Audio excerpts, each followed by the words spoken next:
और इस वक्त एक बड़ी जानकारी, नागपुर हिंसा के मामले में बुलडोजर कार्रवाई पर रोक लग गई है। बॉम्बे हाईकोर्ट ने कार्रवाई पर रोक लगा दी है। हाईकोर्ट ने प्रशासन को फटकार भी लगाई है। प्रशासन का रवैया ठीक नहीं है, ये बॉम्बे हाईकोर्ट ने कहा है। आपको बता दें कि नागपुर हिंसा के मास्टरमाइंड फहीम के घर पर बुलडोजर का एक्शन हुआ था, बुलडोजर कार्रवाई हुई थी। अवैध निर्माण को ध्वस्त किया गया था क्योंकि बीएमसी की ओर से कहा गया था कि ये जो घर बना हुआ है वो नक्शा ठीक नहीं है, नक्शा अवैध रूप से बगैर नक्शे के ही इस घर को बना दिया गया था। इसके बाद इसे जबरदस्त किया गया, बुलडोजर एक्शन हुआ है। लेकिन इसको लेकर ये बड़ी फटकार बॉम्बे हाईकोर्ट की ओर से लगाई गई है और बुलडोजर वाले एक्शन पर रोक लगा दी गई है।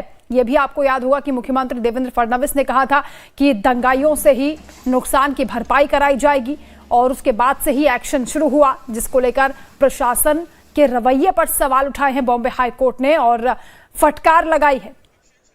अभिषेक शर्मा फोन लाइन पर संवाददाता हमारे साथ जुड़ रहे हैं। अभिषेक, नागपुर हिंसा के मास्टरमाइंड फहीम के घर पर बुलडोजर वाला एक्शन होता है, उसके बाद बॉम्बे हाईकोर्ट की टिप्पणी आती है, प्रशासन को फटकार लगाई, क्या कुछ बॉम्बे हाईकोर्ट की ओर से कहा गया है? बिल्कुल, देखिए, दो आरोपियों घर पर आज बुलडोजर चल रहा था। दो आरोपी, जिसमें कि एक मेन फहीम खान और उसके अलावा दूसरा यूसुफ शेख, दो लोग के घर पर बुलडोजर की कार्रवाई नागपुर में चल रही थी और उस कार्रवाई के बाद बॉम्बे हाईकोर्ट का रुख किया गया था।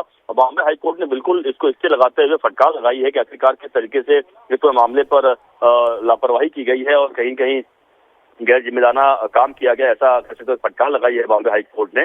और यह जरूर महाराष्ट्र सरकार के लिए एक बैकफुट पर आने वाली बात है, क्योंकि आपको पता है कि महाराष्ट्र के मुख्यमंत्री देवेंद्र फडणवीस ने खुद इस बात को पहले शनिवार को नागपुर में प्रेस कॉन्फ्रेंस लेकर उन्होंने कहा कि लोगों ने हिंसा में भाग लिया, जो भी तोड़फोड़ की है, उनके नुकसान भरपाई की जाएगी, उन बुलडोजर चलाया जाएगा। तो कहीं कहीं एक जरूर सरकार के लिए एक बैकफुट की बात है, लेकिन अब देखना होगा कि सरकार की तरफ से क्या इस पर रिएक्शन आता है, क्योंकि महाराष्ट्र का विधानसभा सेशन भी चल रहा है इस वक्त। सत्र के दौरान इस तरह से घटना हुई है और इस तरह से बालाकोट का आर्डर आया है, राजनीति भी जमकर हुई।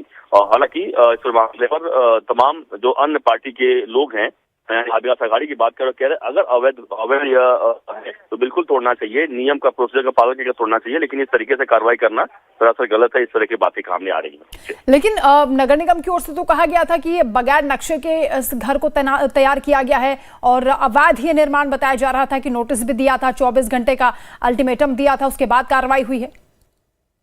बिल्कुल, ये सही बात है, आप सही कह रहे हैं कि बिल्कुल, देखिए, जो प्रोसीजर है उसका पालन किया गया था। दो तीन चीजें देखिए होती है कि ये पालन कब किया गया, जब उसका नाम उस हिंसा में आया तब पालन किया गया, यानी तब उसको नोटिस दिया गया। नोटिस देने के बाद सर्वे भी, तोड़ने के पहले सर्वे भी किया गया था, सर्वे करने के बाद ही यह तोड़ने का काम किया गया, यानी जो कहते हैं प्रोसीजर पूरा किया गया। लेकिन जो समय है वह समय के, यानी जब हिंसा हुई, हिंसा के बाद ही यह कार्रवाई हुई है, तो तमाम इसके एंगल है। जैसे बॉम्बे हाईकोर्ट डिटेल जब ऑर्डर आएगा उसमें तमाम चीजें समझ में आएगी। लेकिन एक टाइम में जो बॉम्बे हाईकोर्ट का ऑर्डर अब तक जो जानकारी आई है उसमें साफ तौर पर कि बॉम्बे हाईकोर्ट ने इसको स्टे लगा दिया है और कहीं कहीं पुलिस और अन्य मशीनरी को कहीं कहीं उनको फटकार पे लगाई है बॉम्बे हाईकोर्ट। ठीक है, बहुत शुक्रिया अभिषेक आपका तमाम जानकारी के लिए। वहीं राजधानी लखनऊ के